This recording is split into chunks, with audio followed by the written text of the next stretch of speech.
আলোকিত করলো সে ঘর শুধুই নবীর জন্নেতে নারে তাকবীর নারে তাকবীর আসমানের ওই ফেরেশতারা বলে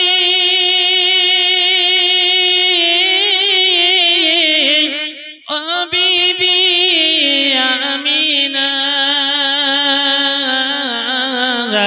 তোমার ছেলের নাম মুহাম্মদ বলে দিলেন রব্বানা আরব সিরিয়া বলে আজকে মোদের খুশির দিন কুরাইশ বংশে জন্ম নিলেন শেষ জামানার শেষ নবী কুরাইশ বংশে জন্ম নিলেন শেষ জামানার শেষ নবী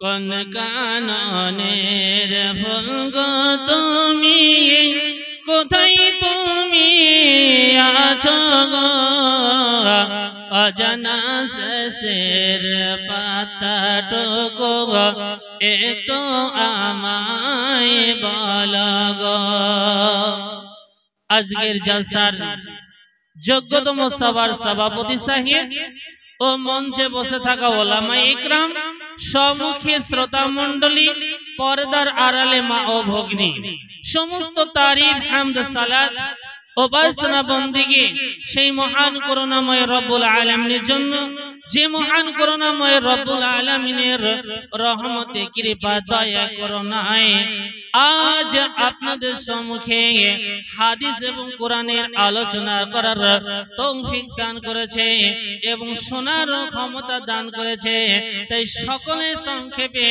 আরবি শব্দে আমরা বলে থাকি আলহামদুলিল্লাহ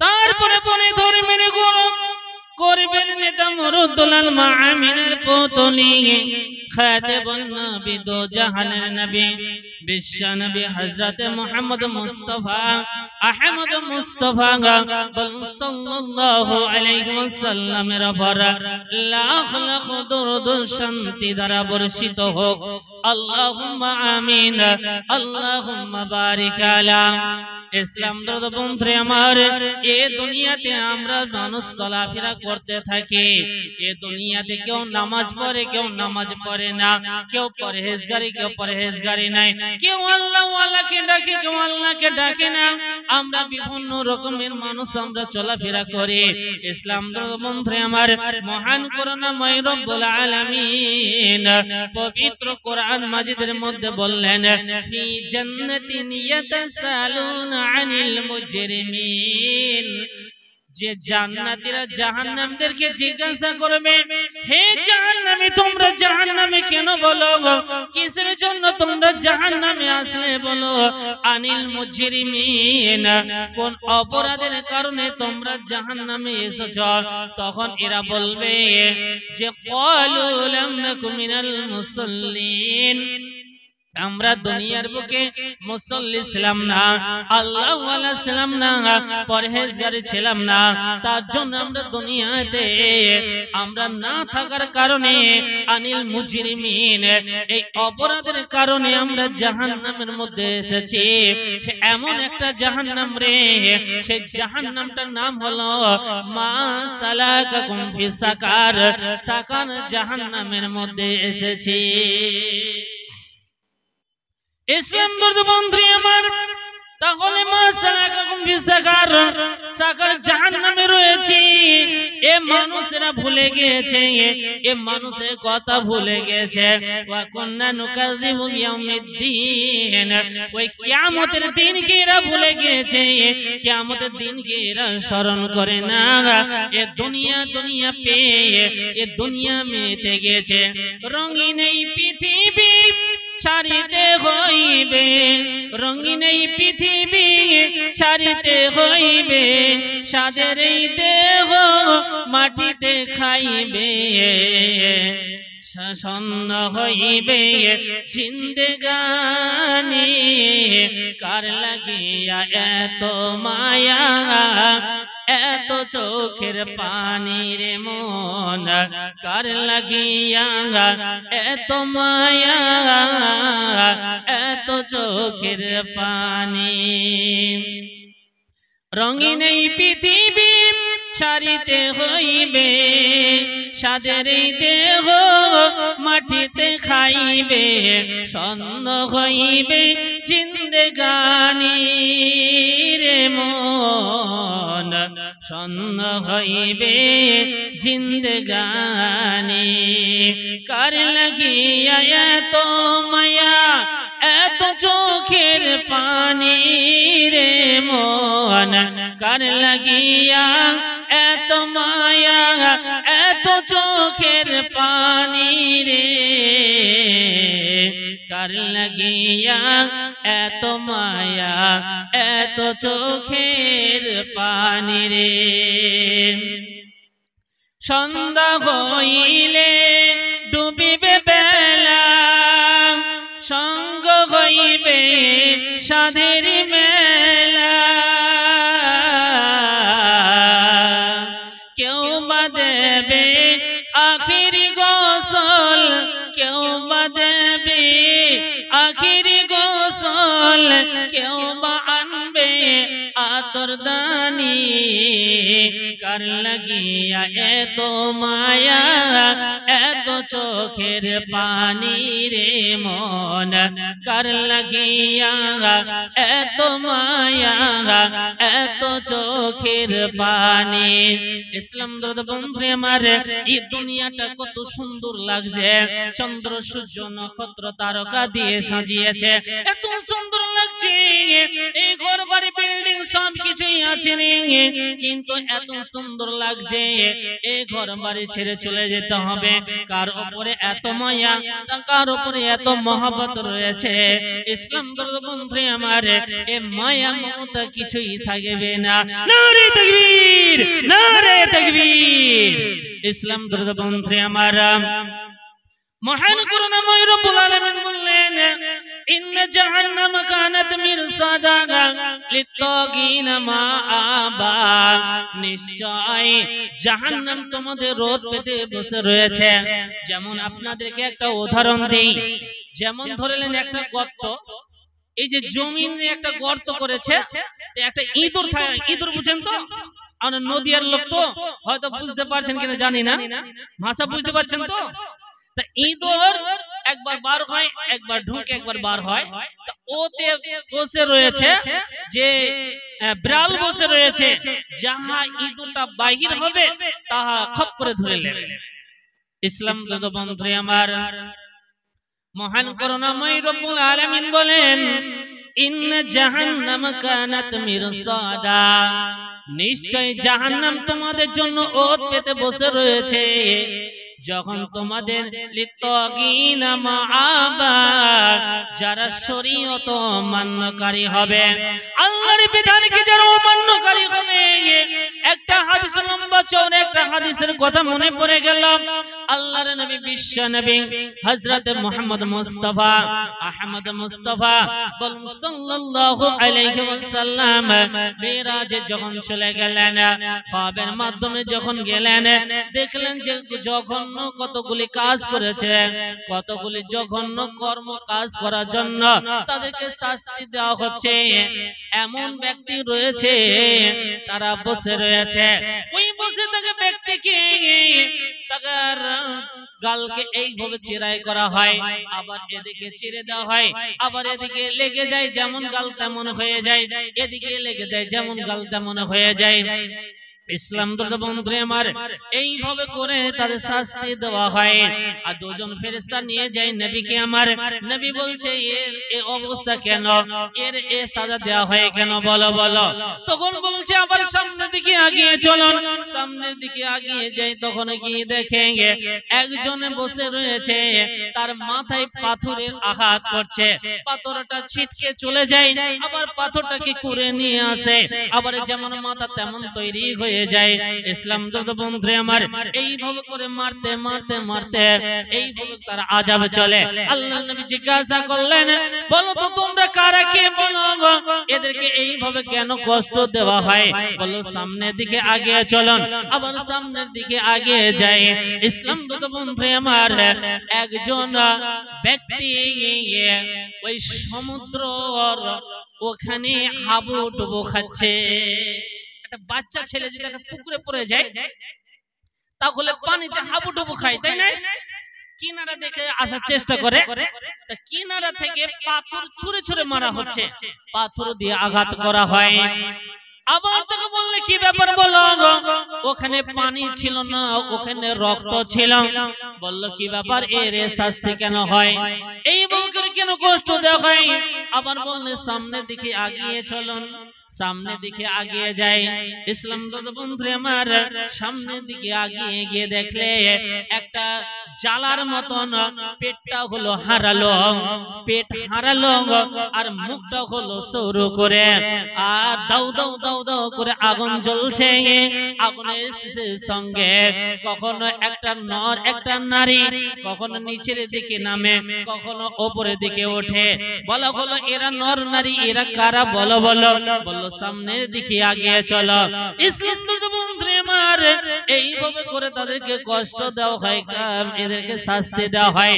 আবার বললে সামনের দিকে আগিয়ে চলো। এইভাবে করে লম্বা চওড়া হাদিসটা রয়েছে।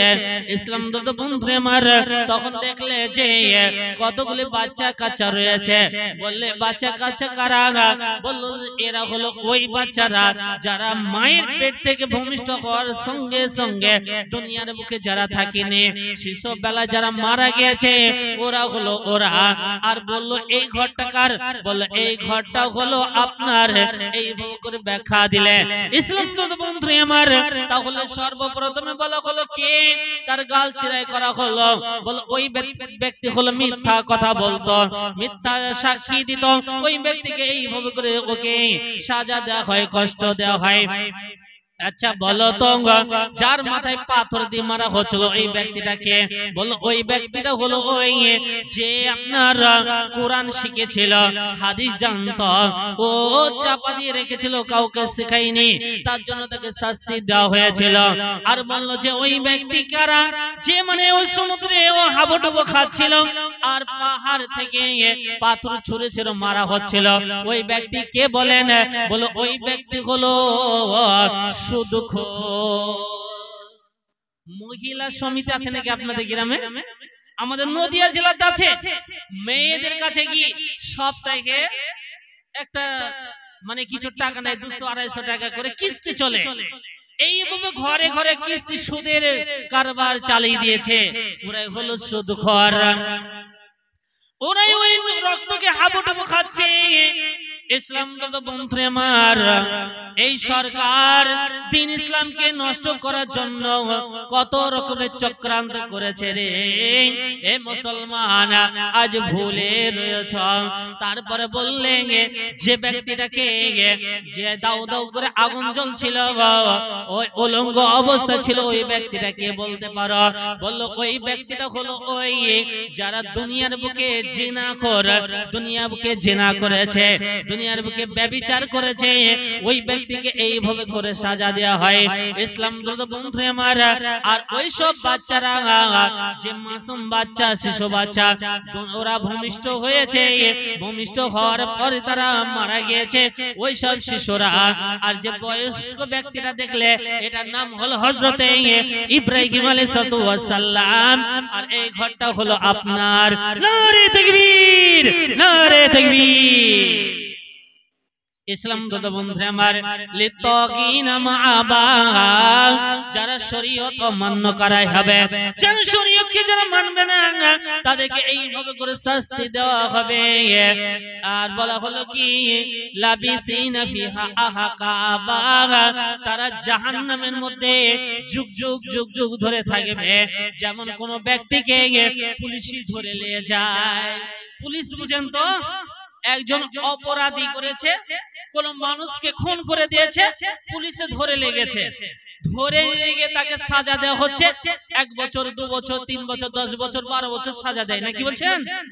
হ্যাঁ, সাজা দেওয়ার পরে এই সাজা চলতে থাকে, তারপরে কেস চলে, কোর্টে যায়, তারপর সে খালাস পেয়ে যায়, তাকে ছেড়ে দেওয়া হয়। ইসলাম বন্ধু আমার, কিন্তু ও এমন একটা জেল, এমন একটা স্থানে চলে যাবে, ওই ব্যক্তি ফি শতাব্দী পর শতাব্দী, বছরের পর বছর সেই ব্যক্তি থাকতেই থাকবে আর ওই জাহান্নামের আগুনে পড়তে থাকবে। ইসলাম বন্ধু আমার এই করে পড়তে থাকবে।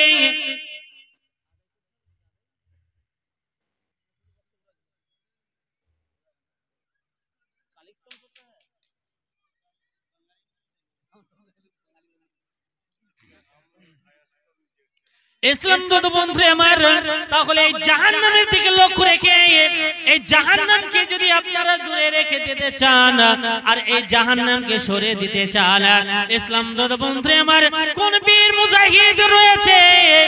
একবার জোরে সোরে সকলে বলেন নারে তাকবীর, নারে তাকবীর। বীর মুজাহিদ কোন ব্যক্তি রয়েছে? আল্লাহ রাব্বুল আলামিনের জন্য বলতে চাই, আল্লাহ রাব্বুল আলামিনের উদ্দেশ্যে বলতে চাই যে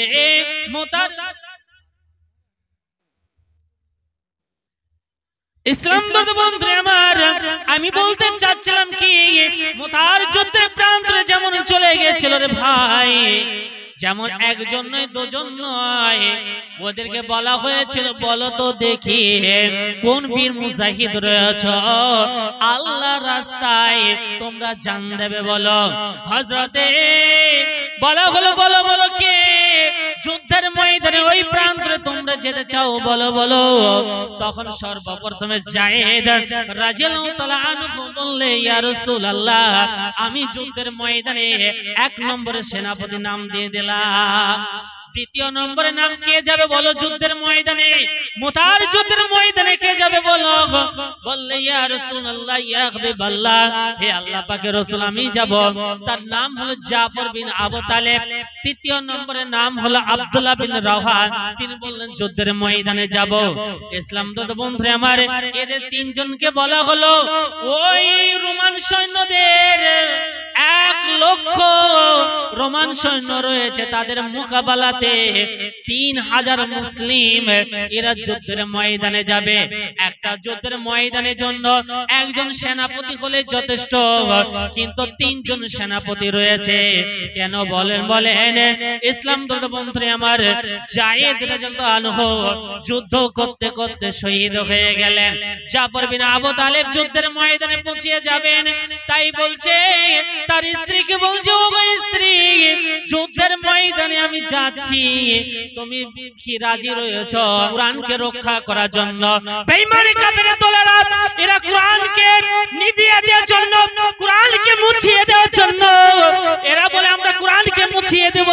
এই কোরআনে কারখানা রয়েছে, তাই এই কোরআনকে টিকানোর জন্য মুসলমান একজন ভাই বলতে পারবে যে আমি 10,000 টাকা দেব।